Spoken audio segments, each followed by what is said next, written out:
tapitrisa dolara isa-taona no vidin'ny fahasimbana ateraka ny loza voajanahary miapetsaka ary miamafy ihany koa ny loza voajanahary tsy maintsy setrain'ny mponina manerana izao tontolo izao. Izany dia vokatry ny fiovaovan'ny toetrandro noho ny fampitehan'ny tontolo iainana.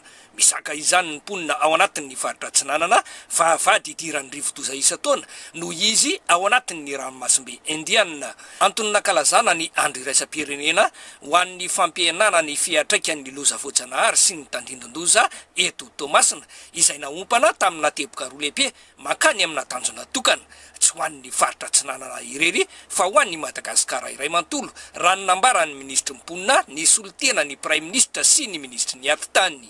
Ny antony voalohany dia ny fankalazana morona indrindra amin'ny lohahevitra hoe manorona lovain-jafy.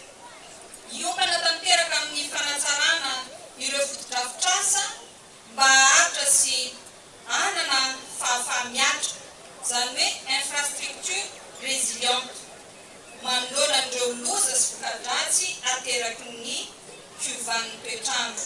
Dia mikendry ny amporisika sy hanatsara ny fananganana fotodrafitrasa mafy sy tsara orona, mitondra fiantraikan'ny vantana amin'ny vahoaka, dia ireo sekoly, ireo trano fitsaboana, ny trano fonenana indrindraindrindra, ny toeram-piasana sy ny hafa ihany koa.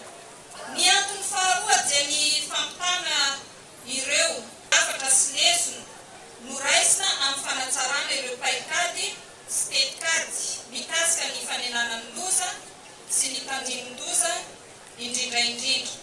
Lahara-pahamehana ho an'ny fanjakana ny fanenana ny fiatraikan'izany efa misy ny famolavolana didim-panjakana mikasika ny fanamboarana fotodrafitrasa mafy toy ny trano nentim-paharazana ary ny lalana.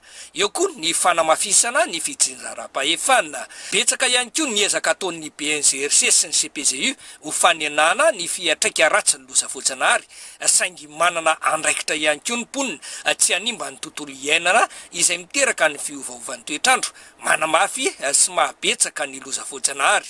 Nandritra ity fankalazana ity notolorana fanomezana avy amin'ny fitondram-panjakana ireo olona lasibatra ny voka-dratsy ny loza voajanahary, notolorana fitaovana amin'ny fanairana amin'ny mety fiavian'ny loza voajanahary ihany koa ireo kominina 12 manodidina ny tanànan'ny Toamasina.